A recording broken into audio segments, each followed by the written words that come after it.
Hey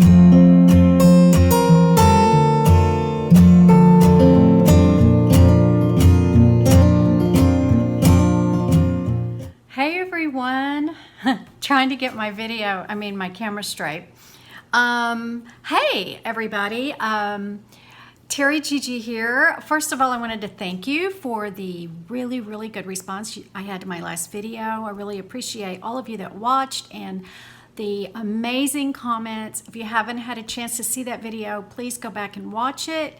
And most importantly, read the comments. They may make you feel better about life. From last week, I wanted to share with you that I finished my 40 days of prayer and fasting. And if you didn't see that video, I fasted from watching YouTube at night, well, at all.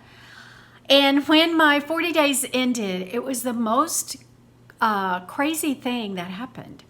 I thought that I would just binge and catch up on all the people that I've missed over the past 40 days. That did not happen.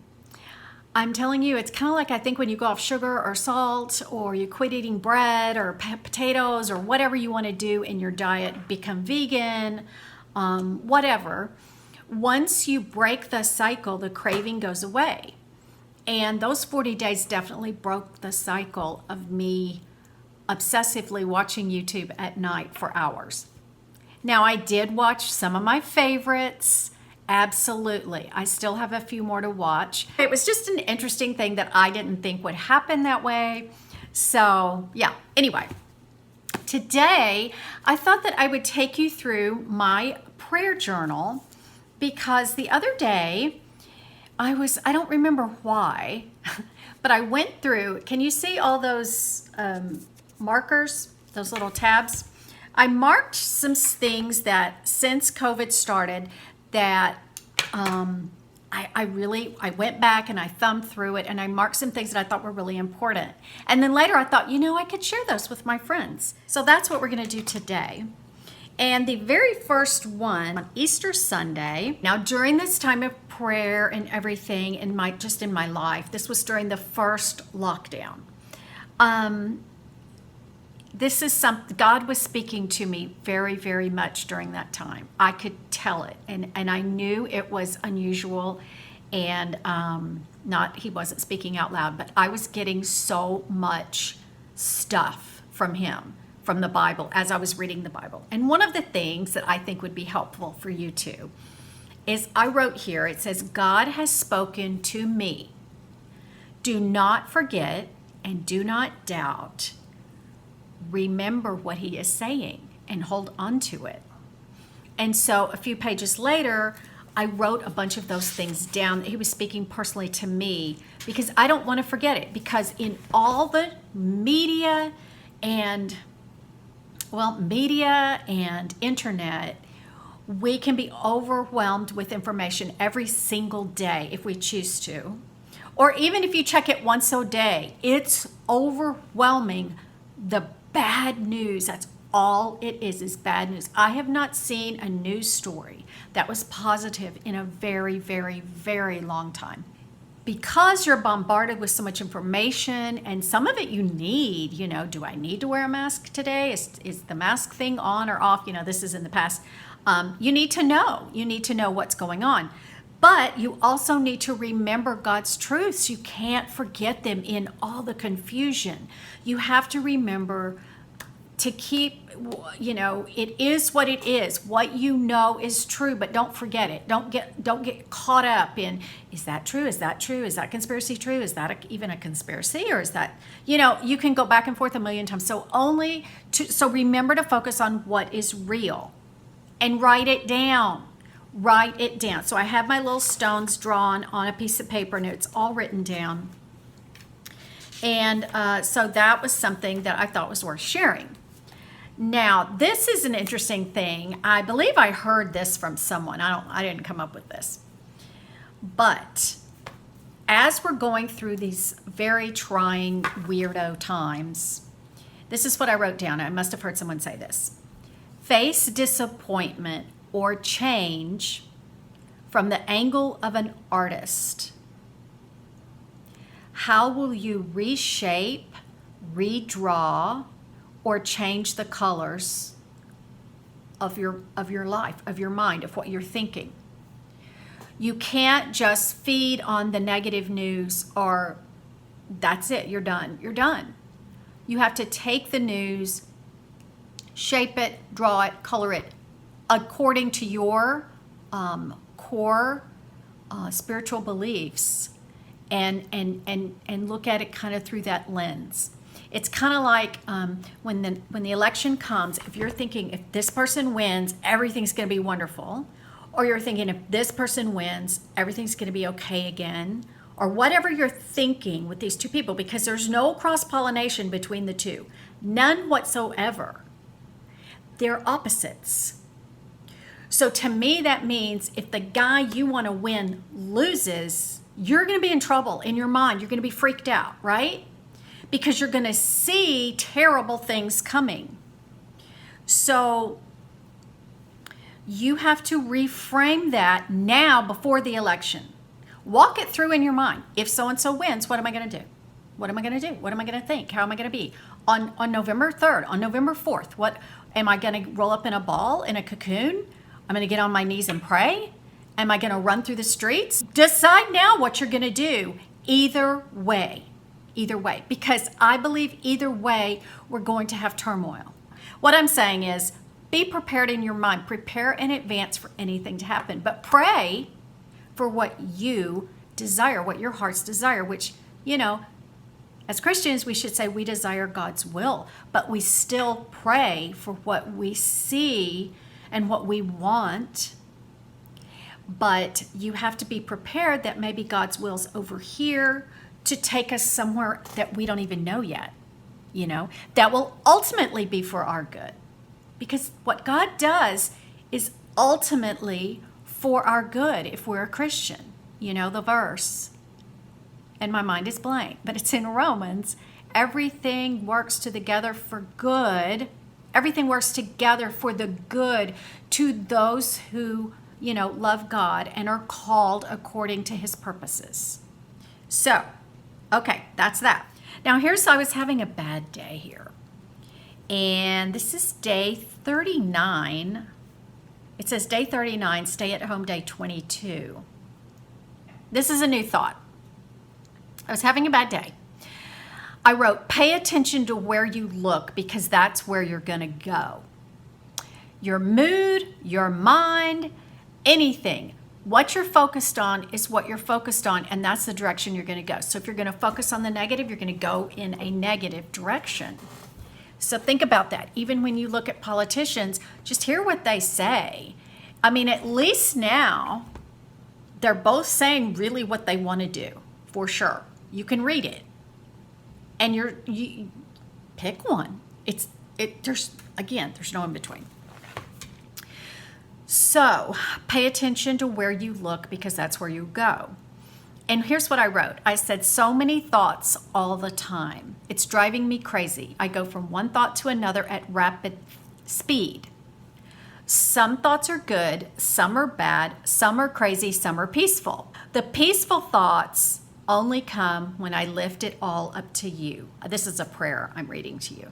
It only comes when I focus on God and trust God. And so I have to be really careful. And I ask God to calm down my brain and slow my thinking. There's some videos going along that are slow living, slow fashion, slow homemaking. It's like people want to slow down. And I think that's a very wise thing, is just slow down and just allow yourself to just be in this difficult time. So that was kind of focused on the good. Oh, and there's a verse for that. Whatever is true, whatever is noble, whatever is right, whatever is lovely, whatever is admirable, if anything is excellent or praiseworthy, think on such things. Okay, let's do a couple more. This one was a very interesting time in my life. And this was, let me see if I can give you an approximate date. This was in the middle of May. Scott was bitten by a spider. He was outside. He was cleaning the boat. He had taken the cover. The cover had been on the boat for a couple of weeks. He had taken the cover off and he was cleaning the boat. And next thing we know, he came inside and he said, something must have bit me. It was on his lower stomach. And he said, I think something bit me. Well, over time, a couple of days' time, his stomach swelled and there was a place about this big. I would say 8 inches across and 4 inches tall, red, swollen. But you know, the way things were, you didn't want to go to the emergency room or anything like that. And it was hot, like feverish. So we knew he had probably been bitten by spiders. We looked up at these spiders, and with the spiders in our area and the way the bite looked, to some extent, it could have been a brown recluse, but we weren't sure. So we were keeping an eye on it and keeping an eye on it.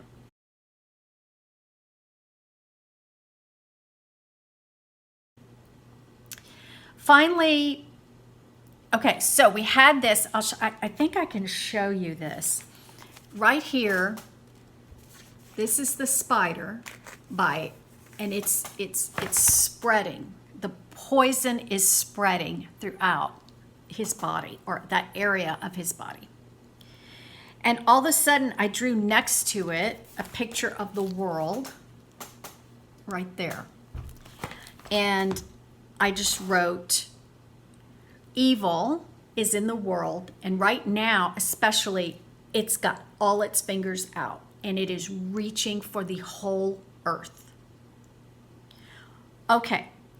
Finally, the thing got infected. It was horrible. Finally, he got into a doctor, and they gave him antibiotics and shots and all different kinds of things. And it took like we did 2 rounds of that, and it was still like a rock. Like inside, it was hard as a rock. Nothing would move whatever was in his stomach. It was about, the inside piece felt like the size of a key lime. You know what a key lime is, the little ones. So anyway, on and on it went, and we ended up, what happened is that he had to have it excised or something like that, where they cut into it and they tried to drain it. But what had happened is that his body had done the job. His body had encapsulated the poison. So it was like grains of sand when the doctor actually got into it. It was like grains of sand. And he said, your body did exactly what it was supposed to do. It surrounded the poison and protected you from it. So this was such a lance. That's the word. He had to have it lanced, which I wasn't there. So I was in the parking lot sitting in my car. And then he still had to go back 2 or 3 more times, and no one ever knew what bit him. We never have found out. But the whole visual of that was so telling to me in the middle of all this. It was just picturing the evil that's in the world. And what I'm hoping is that our prayers could encapsulate it and destroy it. Wouldn't that be amazing? Destroy the lies, get rid of the lies. And they will stop infecting the rest of the world with their tentacles. That's how I picture evil. Because it's not anymore the left versus the right, conservatives versus, what's the other word for conservative? Liberals. It's so much more than that now. It's good versus evil now. And you can see it. You can see. There's some good on both sides, and there's some evil on both sides. So our fight is not against flesh and blood. It's against the prince of the air, the Satan and all his minions. That's what we're fighting against. So we need to pray. We need to stay focused. We need to stay centered on God during this thing. Okay, this was good. I was reading in Mark. And the wind and the waves in the middle of the night, Jesus had stayed on the shore. The disciples were in the boat, and it was rocking back and forth in the storm.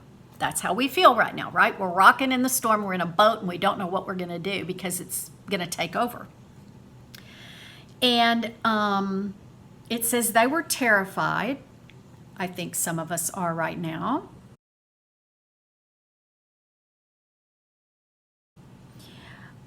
And when they saw Jesus, they didn't recognize him. They thought he was a ghost. But Jesus spoke at once and said, "It's all right. I am here. Do not be afraid." He climbed into the boat and the wind stopped. So I drew this little picture of Jesus walking out to the boat here. And he said, "I'm here. I'm here." But sometimes we don't recognize that Jesus, God, they're here right now. He knows what's going on, right? He does. And his purposes are happening. I don't know why it's happening like this. We're being stripped of everything. Another friend of mine called today and said, we're stripped of football, sports, major sports. No new movies are coming out of Hollywood, you know? We're just being stripped of so many things that used to occupy our time, and were a big distraction. So I think we can't see Jesus sometimes because of all those distractions. Maybe that's why this is all happening. I don't know. I have no idea. I do know that God wins, but I know it's difficult in the meantime, at least for me, and I would imagine it's difficult for y'all. 2 things I want you to Google. I would link them below, but by the time this video goes up, I don't know that the links will work. There's a group of doctors that did some videos yesterday on the steps of the Supreme Court. A group of like 6 or 8 doctors talking about the virus and talking about how they feel. This is the 3rd group I've seen do this. I saw 2 other different groups in Dallas talking about the virus. It's very interesting, and I feel the important thing is to have all the information you can have, not just what the news tells you. Look further, look around, because we know the media is state controlled now. There's no question. 90% of our news is controlled, what goes out. Have you ever seen it? If you haven't seen this, they play these things where they'll have a square on your TV with maybe 9 squares in it, kind of like the Brady Bunch or whatever. And it will be different newscasters. It's really frightening.